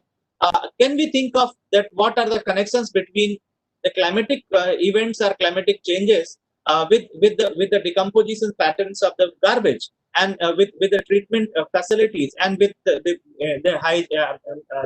availability of water, clean water, so that the people can maintain hygiene and water sanitation. That what sand, that is a very important dimension that is also being emphasized by the agencies like UNICEF. So, and then certainly health, I also already referred to some of the epidemic incidences, including corona and Japanese encephalitis, and other diseases also having direct connections, including the cholera and these kind of things. Then food and nutrition, certainly very important. Now, we are not talking much about food security, but nutritional security is still an important dimension. The same agriculture produce under different climatic regime would give you a different nutritional input, and that makes a significant role in ensuring the nutritional security in the country. Then certainly the transport disruption, communication disruption, that is a very important dimension for the public safety security system. Then emergencies, for example, the house collapse or the collapse and damage to infrastructure. Then the accidents that are caused by various climatic factors, including the winds. Earlier, winds were never considered as disaster, but Delhi itself faced wind. I think it was 4-5 years back, and then many of the trees got fallen on some of the cars, including the School of Public Planning and Architecture. Some cars got damaged. So these kind of things and now are emerging, which are of concern to all of us. Then affecting animal life. So not only the flora, it is also affecting fauna and not wildlife, and also the livestock. Then temperature extremes are important. Wind storms I already discussed. Then also affecting the economic system by influencing or by jeopardizing the ecosystem services, including agriculture, forests, plantation, lakes, ponds, etc. So these are some of the dimensions I referred to, that the climate, the public safety is being affected because of the climatic parameters, and how we bring some kind of connectivity and understanding and awareness for ensuring safety. Then looking at the business, because economics is always very important, or I would say most important, because everything boils down to economics. So until unless we relate the importance of climate awareness to the economic activities and to the economic sustainability at the local level, probably the awareness would not be possible, and people will not be able to generate their interest. So people's aspirations for economic advancement has direct influence of climate variability and climate incidences. If we help connect those, probably we will have better audience and people will listen to these things, and we can help develop better utilization of data. So, for example, environmental emergencies are now becoming more and more frequent new form of disasters. Earlier, heat wave, cold wave were not recognized disasters, urban floods were not recognized disasters. Now, these are the common disasters. Now we know hails, dust storms, and all kind of things, even air pollution. Now, continuity management and business impact assessment for sustainable business strategies. So this is a regime where we have the requirement of climate information to help us prepare better business sustainability for the future. Then how it is going to affect the raw materials, how it is going to affect the storage unit, transport, how the climatic variability and climate change affects the market fluctuations and supply chains, and also the returns in terms of money. And then also the corporate social responsibility activities, and then how the climate change can give us insights for planning better CSR activities. Then conflicts I also already discussed, but industries also face conflict because of the climatic reasons. For example, the drought condition can bring in conflict between the industry and the nearby people because the water becomes scarce. So these kind of things are also there. Then occupational challenges like absenteeism, accidents, performance issues, then compensation issues, and medical costs can also increase within the industries and corporate systems that can be aggravated because of the climatic reasons. Then damages and losses because of the extreme events, certainly. And not only the extreme events, even the lower order risk, the cracks can be generated in the structures, and later because of the vulnerability, that can face damage. Then technological risk. So we need to have more frequent review and modifications of our equipments, machineries, and the processes industries because of the climate change. For example, if the threshold was 42 degree for the highest temperature of May in some region, and now it is going to 46, certainly the safety system has to be reworked and reviewed. So these kind of things are also adding to additional cost within the industry. So now industries are also thinking and trying to utilize the climate information. For example, for storm preparedness, demand forecasting, these kind of things are also becoming a common buzzword within the industry and corporate system. This is drawn by us based on our experience of various pilot projects in India. So these are two means. Very important is understanding vulnerability and then working towards building resilience. Then coming to the last slides of my presentation today. So this is another experiment, another kind of a practical work that we have done. We evolved how climate information can be used for improving the disaster management plans to turn into climate smart disaster management plans. So this is an example of the Gorakhpur district 2014 that we published, and NIDM published it. Then this other kind of modules where the simple tools of statistics to use the climate information and the weather data, that how the rainfall data and the kind of extreme rainfall events can be used for simple the forecasting of the trends, so that even the district level officials can use this data using on just Microsoft Excel, MS Word Excel, MS Office Excel, and these kind of things we try to do. These are also available on my NIDM website also. And coming to this, that the climate information for all the three pillars are important for economic resilience, engineering, infrastructure resilience, and ecosystem base. These are some kind of publications where climate information has been integrated into disaster management. These are the UNICEF publications jointly with us. Some of the publications focusing on children's vulnerability in Bihar, then the city resilience published by NIDM. And these are other publications where the role of climate information has emphasized, giving the practical examples. Currently, we are implementing a 3 years program with the support of Department of Science and Technology, and here we are trying to see that how climate information can help integrate in better resilience and better developmental practices. So, with this, I wish to thank all the panelists, and I think that we all are discussing on very important issue that will go a long way in our journey towards resilience. Over to you, Tinles.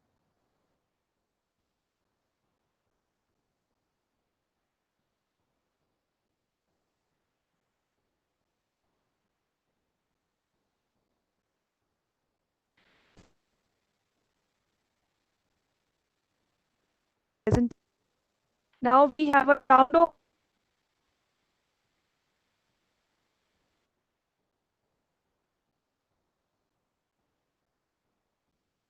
experience and government business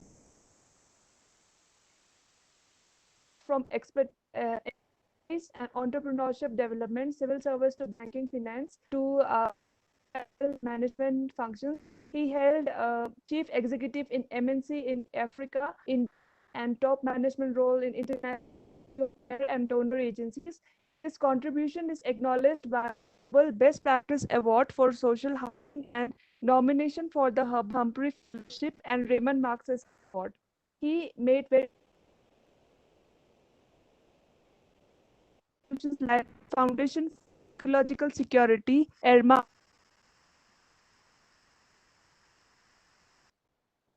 national security, IAGs at state and district level in India to promote harmonized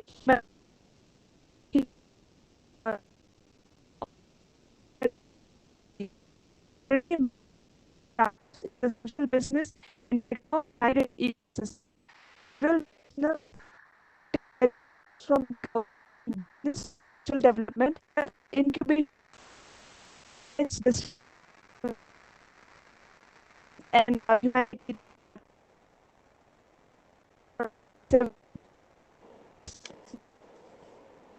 advisory body of BSDMA and challenge grant.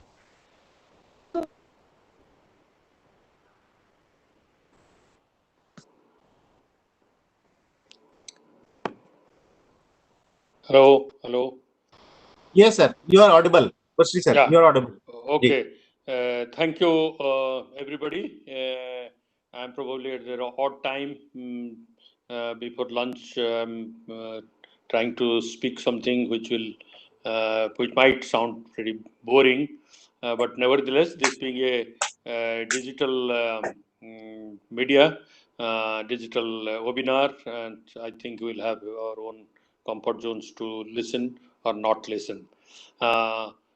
Today, I couldn't join the program from the beginning. I could start listening to Dr. Gupta and Mr. Bhan and Swati and Professor Anil Gupta and all that much I missed the deliberation from Major General Bindal, Professor Sarma, and the eminent people in the panel. This was because of some technical problem I faced at my end, probably. Let me share something, two components. One is little generic and then something very specific. On the climate front, the research data is very huge. It is very well understood by the climate scientists. But it has not been, unfortunately, simplified or demystified for the rest of the stakeholders. And this is one of the reasons that I envision is the reason for poor and slow adaptation process. We have been talking about climate change adaptation and all that. We have prepared plan and all that, but the implementation is slow, and many places people still try to find out what to do.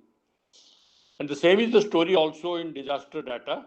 Hence, our continuing our disaster management focus has remained response centric, and we have still a lot of things to do on the development disaster nexus, development climate nexus, disaster climate nexus, and disaster climate and conflict nexus, and all this spectrum, this interconnected spectrum that we have not been able to do enough.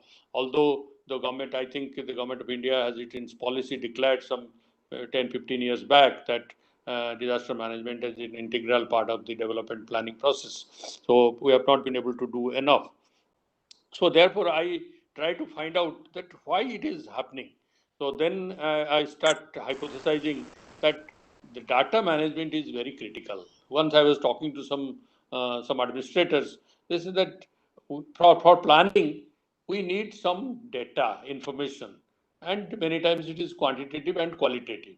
So this data is there. Then we need some pictures, how it looks like, what we are talking in terms of data and quality, how it really looks like in real life in pictures, and then how this process, say it's a video kind of thing. So in a simple manner, if administrator is explained or a stakeholder is explained, this becomes very doable.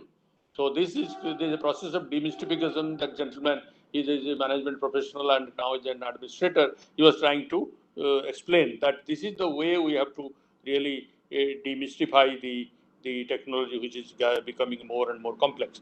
So there, let me share about 4 components of this data management. One is data gathering, and then second is data processing, third is data dissemination, and the fourth is use of data for adaptation and risk reduction. We have not been not been able to do enough in all the fronts. I had the fortune of I was lucky to be a part of the large during my last 5 years of my professional life to lead a bilateral initiative of Government of India and Government of USA to work on the capacity building of our institute, disaster management institution. So I happen to work with 17 and odd Indian institutions and similar number of institutions in United States, and try to see where things can be better, how things can be better, what are the new things can be brought from each other, and all that. And few agreements have been signed between these two governments, and all that happened. And let me say very proudly that one of the organizations in the forefront of today in our climate science and disaster management is our IMD stood out as the big gainer of that initiative. And today we are feeling proud, not only in India, and we are all over the world. We are proud of our performance in terms of our forecasting, modeling, and in timeliness and decentralized approach that has happened. But still, what has happened at the institutional level is much more to happen by decentralizing it further and reaching out, connecting with the community and the community institution and civil society. That's how I used to talk about the decentralization of weather data collection. You densify the weather data collection system by putting very large number of automatic weather stations, maybe at each village level or at each panchayat level, things like that can happen. And running a automatic or maintaining a automatic weather station is not that complex.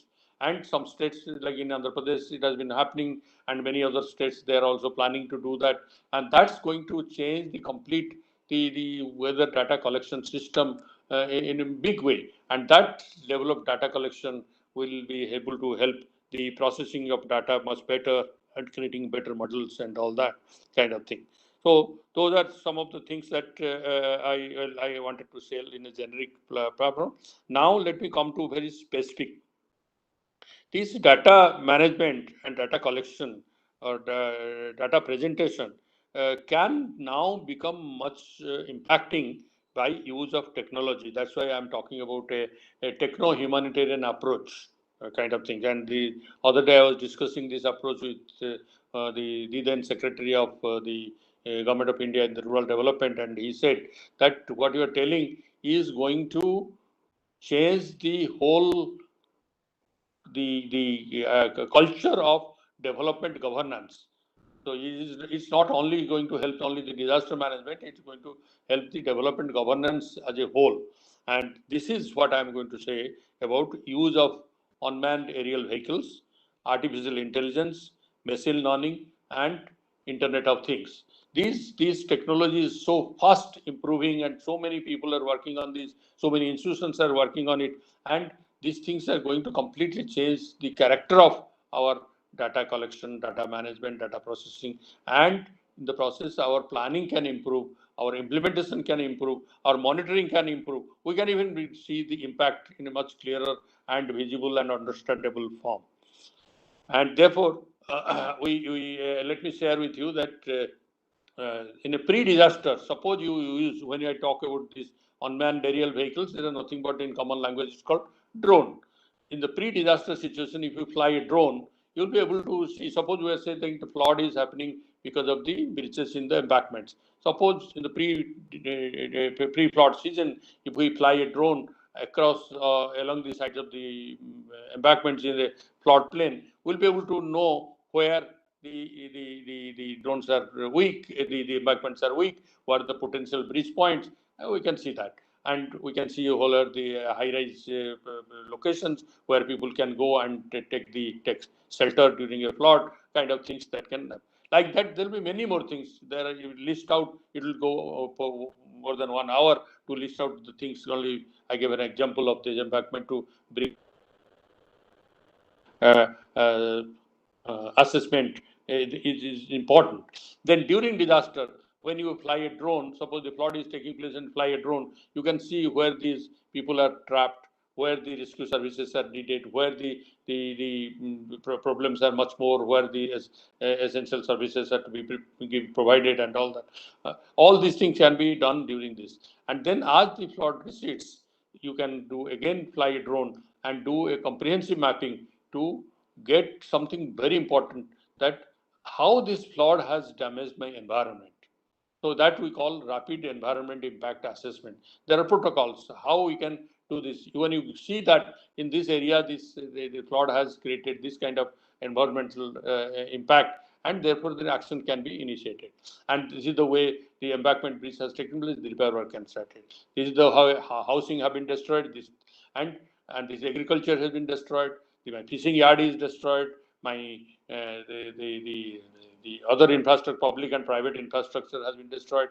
So those things can be done, and not only pictures you will be able to get in quantitative form. And therefore, I say that triangulation. There are 4 types of data, 4 types of image. I talk about triangulation. That is, the first is you get pre-disaster and post-disaster satellite imagery. You get very macro kind of image. Then you fly drone, you get micro image, and you get very extremely high resolution images you get, and then you can use the data analytics and convert these images into quantitative and qualitative data.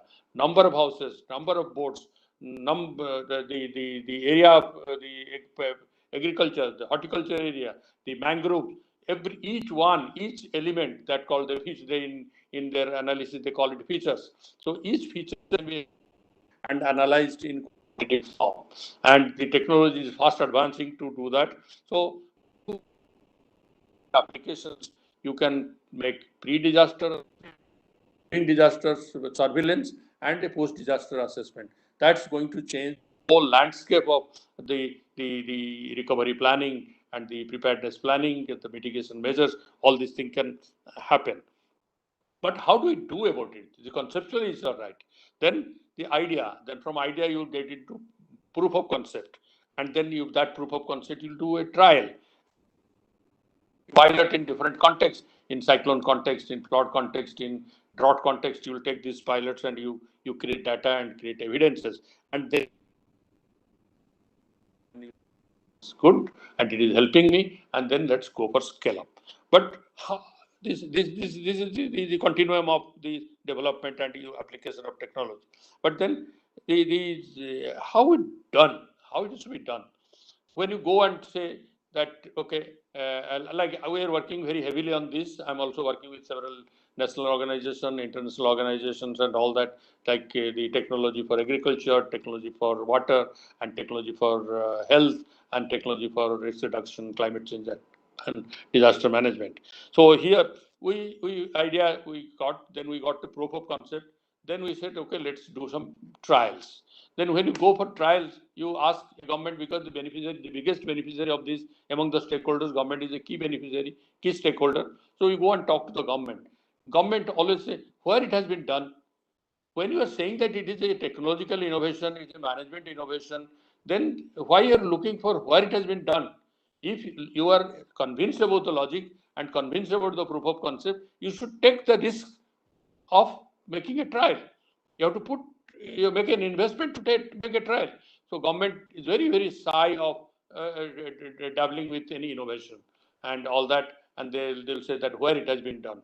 So government, you find a dead wall when you talk to the government, and then you talk to the private sector. Then this will create a opportunity for revenue, and this will change in the whole landscape. And then the private sector, that how much money I'm going to get after each day activity. So the profit, the bottom line starts getting counted and all that. They will wait for the scale to take place. When the ecosystem develops, matures, and there is a scale, that is the time they will like to enter. And till that time, they will continue to do their homework and all that kind of thing. So private sector also you get a dead wall. Who are the people or who are the organizations who do it? They are only NGOs and these technology startups. They are very small entities and they're very enthusiastic, very committed. They want to do, but their bandwidth is limited because they have very low resource base. So how these organizations can be resourced, supported, and the innovations can be tried so that the change can come faster. I was trying to discuss this thing before the flood season in Bihar, and while discussion is going on, Bihar flood came, and the discussion stopped. I started talking to Assam, plot started. So like this, the ecosystem is not getting matured to encourage these innovations to take place and getting to a stage that where it can be really replicated and take to scale and move into institutionalization. So this is the landscape on which we are there, and the people who are working in a very innovative way. Like I can give you example. Dr. Gupta was mentioning also today about the pioneering work on lighting done by our dear friend Sanjay.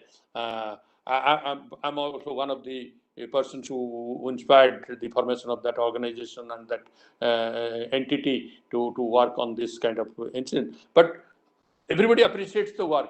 But when it goes to talking about taking it to scale and getting into institutionalization, then there is no taker. And then how much? Sanjay is a very small person in terms of resource. He might have bigger, very wide knowledge, and the organization has got limited resource. They cannot do things the whole country, and the lighting is an issue everywhere in the country. And so, therefore, there has to be an approach. There has to be a zeal. There has to be a willingness to support innovation and support these enthusiastic, technology-oriented individuals and organizations, so that things can become better. They are not going to bring the solution for the whole country, but solution can be created out of their initial innovation on ground. So that is the way I want to position my argument, that data is important, technology is important, data must be better gathered, better managed, better disseminated by use of technology, and there should be a ecosystem of willingness and positivity to encourage these technology innovations in climate change and disaster risk reduction and all that. Let me tell you with the final statement that today we are passing through a very difficult time of this COVID coronavirus, and no sooner you will come out, you will see there are enough studies and research done, and people will come say that corona is a creation of climate change. That's probably going to happen, and I'll be very unhappy if that is demonstrated or that is stated, but that's going to be a fact of life, and we have to live with that. Thank you very much. Thank you so such informative talk. And moving on, we have very short time. We'll just straight move to Dr. Amir Ali without wasting much time. Over to you, Amir sir. So how much time do I have? 5 minutes, 4 minutes, 3 minutes? You can take 5 minutes. 5 minutes, okay. So thank you so much. Thanks to Gupta sir for giving me this opportunity to speak on a very important topic in current context. Christy sir was mentioning about COVID in last talk. So you start with why COVID has started. So if you go to the origin of this pandemic, you see that we are playing with nature, and you see the consequence. The entire world is on its knees. So this is the misery, or this is the challenge which we can face when we are playing with nature. So this is one thing which we have to keep it in mind always. So don't play with nature. And we have already discussed so many things since morning about changing climate. So that is another example that changing climate is due to playing with nature. So we have already learned so many things that our climate is changing, and why it's changing, because we are playing with nature. So what to live? What is the message out of these two examples? Start living with harmony with nature. So this is the beginning. So I'm having my other points to make. Then what are the implications of changing climate? In 5 minutes, I have to try to complete. So if you see in different contexts, climate change is impacting your hill tracts, your urban areas, your rural areas. You go sector wise. You see agriculture sector, forestry sector. You take a name. Then you go to coastal. You find different issues, and in all these either context or sectors or whatever you want to say, certain disasters are definitely playing a big role in climatic conditions, in changing climatic conditions. Floods, we are seeing this very often, that flood is playing a big role. Say, combine floods with the, say, urban areas. So, cities like Delhi, cities like Mumbai, cities like Chennai, we have seen the fury of those floods. And when we are combining floods and urban areas, you see that those urban floods, how costly are they going to be? Remember those Chennai floods? Or if you go internationally, go to Bangkok floods. So it's such a big and challenging thing that you have to really plan something very seriously to overcome those challenges. Then cyclones we had recently seen in urban context in Visakhapatnam. So these are few of the challenges. I'm not going in full details of these things. Then with changing climate is coming the extreme events, which paralyze almost the entire thing where they are impacted. Extreme events like we have seen in recent past, so many extreme events means which is beyond, which take us beyond the coping capacity. So we have to start planning for those things with this changing climatic conditions, that those extreme events are going to hit us very hard. So this is another challenge which we are going to face in coming future. So what is the solution for this?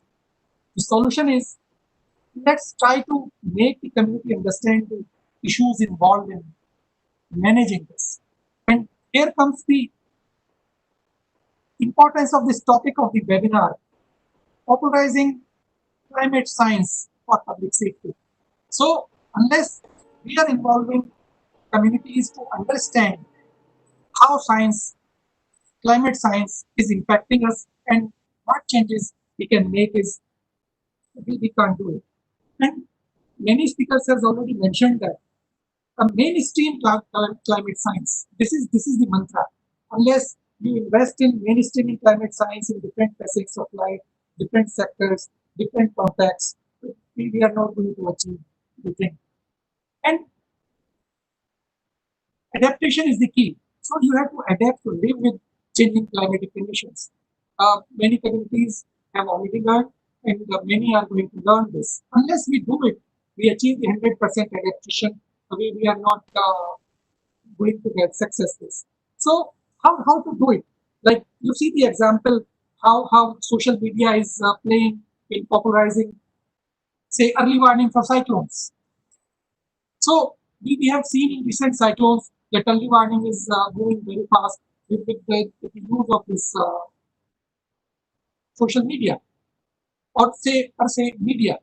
TV used to be the means. Now we have several means of social media which are helping us in popularizing this early warning and forecasting system in various scenarios. Then real challenges coming from rural areas. So you have to take this science-related things to rural areas, popularize it in rural communities or say communities. Unless we are doing this, you have to you are not doing some justice. Prasisa was mentioning something about housing and all those things as well. So you have to invest in popularizing science, climate science for various facets like uh, house heating.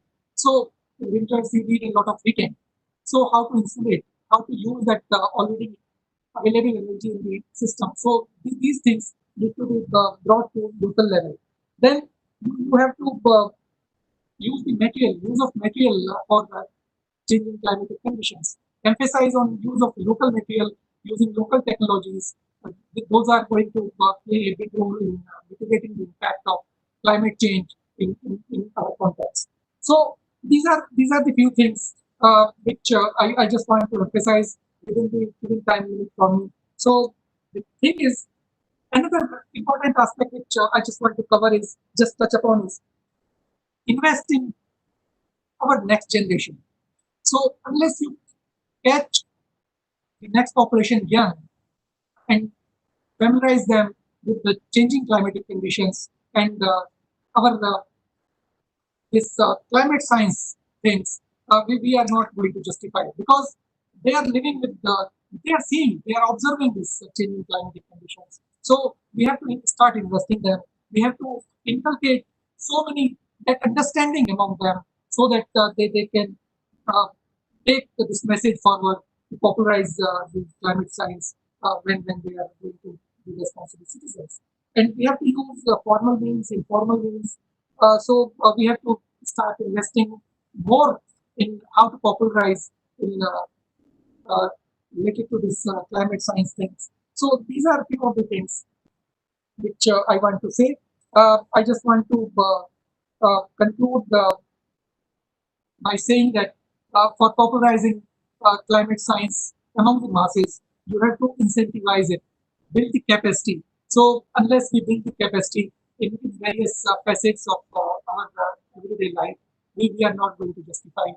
So let's start investing it. Let's start investing in capacity building, and let's start using the social media means for popularizing climate science among the masses. So with this, I just conclude and thank you again, Gupta Saab and his team for giving me this opportunity.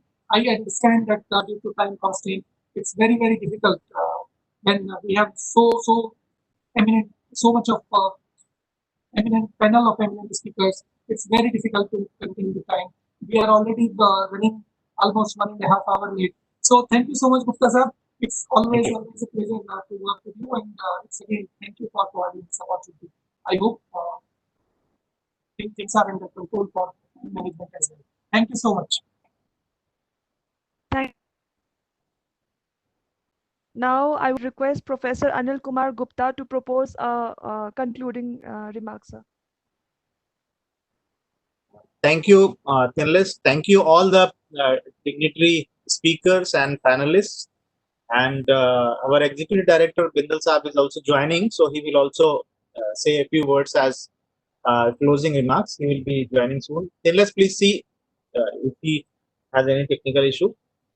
But this topic, which in fact took double the time which was allocated to this webinar, also indicates the importance of this theme, importance of this subject, and all the dignitaries, including the inaugural speakers, keynote speech by ED and NIDM, and special address by Professor Vinod Sharma sir, and the inaugural address by Dr. Akhilesh Gupta, highlighted the importance of this theme. And all the discourse also highlighted that we need to have a lot of discourse, much more discourse on this theme. So certainly we will be organizing even more detailed program, a kind of a workshop kind of thing, so that we can really understand and discuss the nitty-gritty of the developing a strategy for popularizing climate science for public safety and public welfare. So I'm really delighted to listen to all the speakers and panelists today. And with the paucity of time, we could not take the questions, but certainly we'll look at the chat box and we'll come back to the participants with the appropriate replies to them. And now our executive director, sir, is here. So I would request executive director NIDM, Major General Manoj Kumar, to say a few words as closing remarks.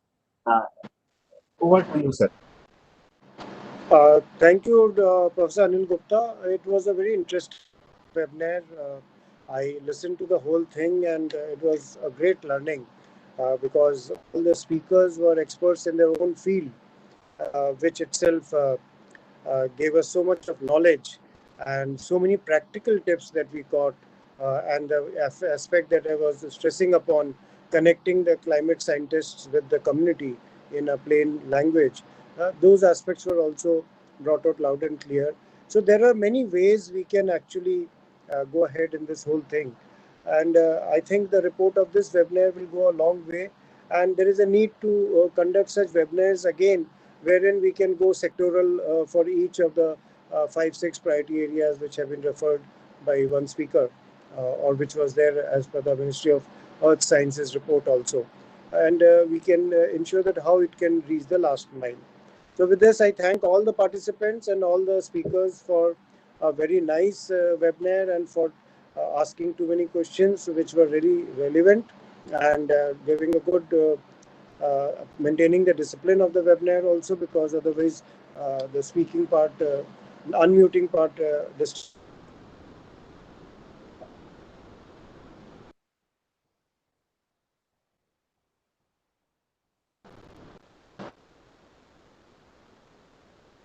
Sir, you are muted. Finished. Thank Thank you, sir. Actually, Professor Santosh Kumar sir was also a panelist, but we missed him because for some time he was not there. So we thought that he is not there. In case Professor Santosh sir is here, Thinless, do you see Professor Santosh Kumar sir?